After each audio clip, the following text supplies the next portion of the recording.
नमस्कार। Pentium point technical college द्वारा आयोजित इस ऑडियो वीडियो क्लास में एमकॉम इकोनॉमिक्स चतुर्थ सेमेस्टर के सभी छात्रों का आज दिनांक 20/5/2020 को विज्ञापन प्रबंधन की क्लास में आप सभी का मैं डॉक्टर राकेश तिवारी स्वागत करता हूं। प्यारे बच्चों, आज संभवतः यह आपकी आखिरी क्लास है ऑनलाइन की।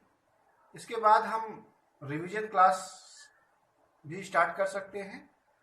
यदि आपकी मांग हुई तो हम रिवीजन क्लास पे भी जाएंगे। और यह एक अच्छा माध्यम कोविड-19 के माध्यम से हम लोगों को मिला है, जिसका हम लोग अपने जीवन में कई तरीके से उपयोग कर सकते हैं। इसलिए हम अपने जीवन को सुनिश्चित करें, अपने ज्ञान की परिधि को बढ़ाएं, नए नए माध्यमों की तलाश करें ज्ञान की, और इस ज्ञान की परिधि में, इस ज्ञान विज्ञान की परिधि में, रोजगार के तलाश की परिधि में मैं आपका किसी भी माध्यम में स्वागत करता हूं।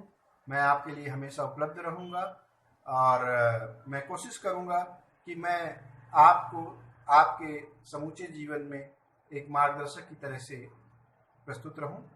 और चूंकि यह क्लास आज की आखिरी है, इसलिए इस क्लास की हम लोग शुरुआत करते हैं। आज हम जिस विषय पर बात करना चाहेंगे वह है मानव संसाधन योजना, यानी कि ह्यूमन रिसोर्स प्लानिंग। तो आइए चर्चा करते हैं। सबसे पहले बात यह होगी कि मानव संसाधन योजना है क्या। बिक्री प्रबंधन संगठन में बिक्री कर्मियों की आवश्यकता का उचित अनुमान सुनिश्चित करता है। मानव प्रबंधन संस्थान या मानव प्रबंधन योजनाएं यह सुनिश्चित करती हैं कि बिक्री प्रबंधन संगठन में बिक्री कर्मचारियों को नियुक्त करने के पीछे हमें कुछ अनुमान लगाना होता है कि हम जिस व्यक्ति को हायर कर रहे हैं वह हमारे लिए किस तरह से उपयोगी हो सकता है और उसके अंदर वह कौशलता और दक्षता और पराक्रम उपस्थित है कि नहीं। दूसरी बात है हायरिंग सेल्स कार्मिक। यह विभिन्न रिक्त बिक्री पदों के लिए कुशल और उपयुक्त उम्मीदवारों की भर्ती और चयन शुरू करता है। अर्थात इसमें हम बिक्री कर्मियों की भर्ती करते हैं और उनके लिए निर्धारित दिया जाने वाला मूल्य भी निर्धारित करते हैं। प्रशिक्षण और विकास करना, इसमें चयनित उम्मीदवारों को नौकरी की स्थिति के लिए आवश्यक कौशल और ज्ञान के मिलान के कारण प्रशिक्षण और अभिविन्यास प्रदान करते हैं। इसके अंतर्गत जो कर्मचारी हम नियुक्त करने जा रहे हैं उनके लिए ट्रेनिंग का आयोजन करते हैं ताकि हमारे संस्था के लक्षित उद्देश्यों की प्राप्ति की जा सके। विक्रेता का उद्देश्य विकसित करना, बिक्री प्रबंधक ने उसके अधीन नियुक्त सेल्स पर्सन के लिए प्राप्त करने योग्य उद्देश्य एवं लक्ष्य निर्धारित करते हैं। इसके अंतर्गत जो एक संगठन का मैनेजर होता है या जो सेल्स डायरेक्टर होता है वह अपने सेल्स पर्सन के लिए टारगेट निर्धारित करता है। फिक्सिंग बिक्री कोटा, इसके अलावा बिक्री कोटा मासिक, त्रैमासिक, वार्षिक बिक्री टीम के लिए लक्ष्य निर्धारित करने के लिए बिक्री की मात्रा या मूल्य के संदर्भ में या तो तय होता है या तय किया जाता है। अर्थात इसके अंतर्गत हम मासिक, त्रैमासिक और वार्षिक आधार पर अपने सेल्स पर्सन के लक्ष्य को निर्धारित करते हैं। बिक्री क्षेत्र का निर्धारण, हम इसके अंतर्गत प्रत्येक बिक्री टीम या विक्रेता को एक विशेष क्षेत्र या क्षेत्र एक लक्षित बाजार के रूप में दिया जाता है जहां उन्हें उत्पादों या सेवाओं को बेचने के लिए घूमना पड़ता है।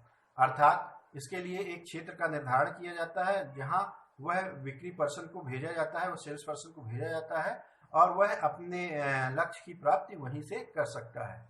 सेल्स पर्सन को प्रेरित करना, यह सेल्स पर्सन के काम की समीक्षा करने और बेहतर प्रदर्शन के लिए अक्सर उन्हें चलाने पर भी जोर देता है। सरप्लस लोगों को मुआवजा और पारिश्रमिक, यह उचित वेतन, पारिश्रमिक भत्ता, कमीशन एवं अन्य लाभों को सलामी लोगों को देने के लिए प्रदान करता है। अर्थात सेल्स पर्सन जो आपके कार्य करते हैं वह अगर निर्दिष्ट लक्ष्य की प्राप्ति कर पाते हैं तो उनको हम प्रेरित करते हैं, शाबाशी देते हैं। जो लक्ष्य से कम रह जाते हैं उनको और आगे करने की प्रेरणा देते हैं, और जो सरप्लस लक्ष्य लाते हैं अर्थात जो लक्ष्य से अधिक की प्राप्ति करते हैं उन्हें उचित वेतन, पारिश्रमिक भत्ता, कमीशन आदि का निर्धारण करते हैं। इसके पश्चात सेल्स फोर्स को नियंत्रित करने का कार्य करते हैं। सेल्स कर्मियों के प्रदर्शन की निगरानी के लिए पर्याप्त नियंत्रण रखना भी सेल्स मैनेजमेंट का एक महत्वपूर्ण कार्य है। इसके अंतर्गत सेल्स कर्मियों की प्रदर्शन की निगरानी के लिए पर्याप्त नियंत्रण रखने की आवश्यकता होती है, अर्थात उनके ऊपर हम सुपरवाइजर बैठाते हैं ताकि उनके बिक्री कार्यों का समय समय पर मूल्यांकन किया जा सके। ब्रांडिंग, लेबलिंग और पैकेजिंग। बिक्री कर्मियों ने उत्पाद की पैकेजिंग, प्रस्तुति, ब्रांडिंग और लेबलिंग स्वीकार्यता पर ग्राहकों की प्रतिक्रिया को इकट्ठा करते हैं। डिस्ट्रीब्यूशन चैनल, यह मार्केटिंग चैनल्स का ट्रैक रखना और यदि कोई कमी हो तो उस कमी की भरपाई करने का कार्य करता है। बिक्री संवर्धन, उत्पाद विज्ञापन और अन्य प्रचार रणनीति भी बिक्री प्रबंधन कार्यों के माध्यम से निर्धारित की जाती है। इसके पश्चात आयोजन और सहायता सेवा। इसमें उचित मार्गदर्शन और समर्थन सेवा के माध्यम से प्रश्नों की हैंडलिंग और बिक्री कर्मियों की संख्या को हल करना शामिल है, अर्थात इसमें सहायता के माध्यम से नए नए इवेंट को आयोजित करके जो बिक्री करने वाले नए कर्मी होते हैं उनको बार बार अनुभव देकर अनुभवी बनाने का प्रयास किया जाता है। बिक्री के बाद की सेवाएं। ग्राहक किसी कंपनी को उसके द्वारा प्रदान की जाने वाली बिक्री के बाद की सेवाओं की प्रभावशीलता और दक्षता के माध्यम से पहचानता है, अर्थात किसी भी बिक्री प्रबंधक की का अचीवमेंट तब होता है जब उसका ग्राहक उसे उसके बिक्री के कारण पहचानने लगे। अब इम्पोर्टेंस ऑफ सेल्स मैनेजर की बात की जा रही है या बिक्री प्रबंधन के महत्व की बात की जा रही है। बिक्री प्रबंधक को व्यापारिक संगठनों का अनिवार्य हिस्सा माना जाता है। बिक्री प्रबंधक के निम्नलिखित लाभ होने के कारण होते हैं, जैसे संगठनात्मक उद्देश्यों को महसूस करना, पूर्व परिभाषित संगठनात्मक लक्ष्यों या उद्देश्यों को प्राप्त करने के लिए बिक्री प्रबंधक अभ्यास किया जाता है, जो लाभ प्रदाता, ग्राहकों की संतुष्टि, बाजार अधिग्रहण और इतने पर बढ़ सकता है। बिक्री बल का प्रबंधन। बिक्री टीम में विभिन्न बिक्री से संबंधित कार्य करने वाले कर्मी शामिल होते हैं, इसलिए बिक्री बल की गतिविधियों की निगरानी और प्रबंधन बिक्री के माध्यम से किया जाता है। बेहतर योजना। योजना बिक्री प्रबंधन का एक आवश्यक कार्य है। इसमें लक्ष्यों, रणनीतियों, कार्यक्रमों और बजट का निर्माण शामिल किया जाता है। बिक्री अधिकतमीकरण। यह बिक्री लक्ष्य निर्धारित करने में प्रबंधन की मदद करता है, जो कि पिछले लक्ष्यों की तुलना में अधिक है लेकिन संभवतः प्राप्य है। मजबूत संबंध बनाता है।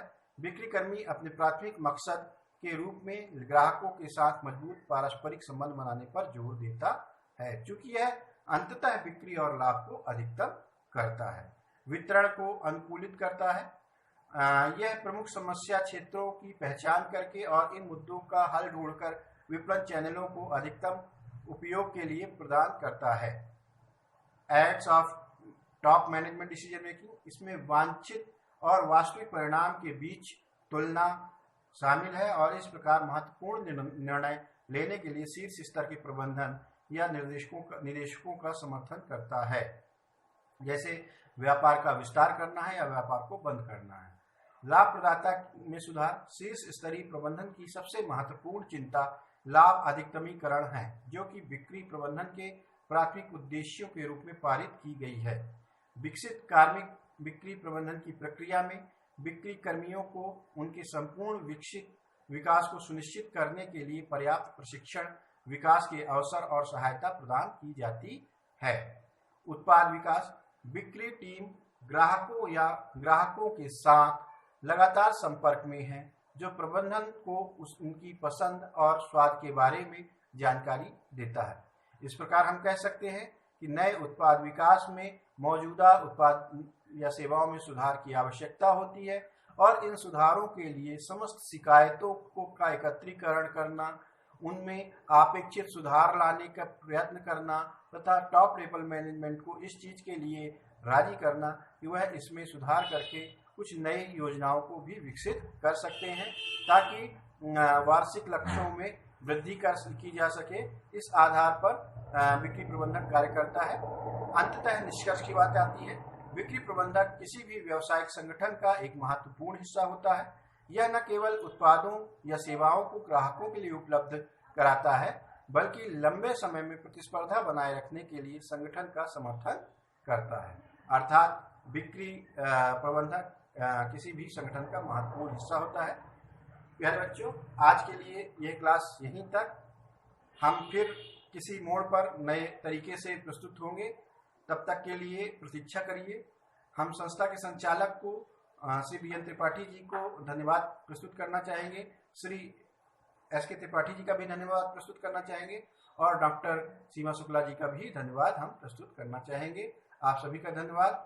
हम एक नए आयाम पर फिर मुलाकात करेंगे। तब तक के लिए नमस्कार।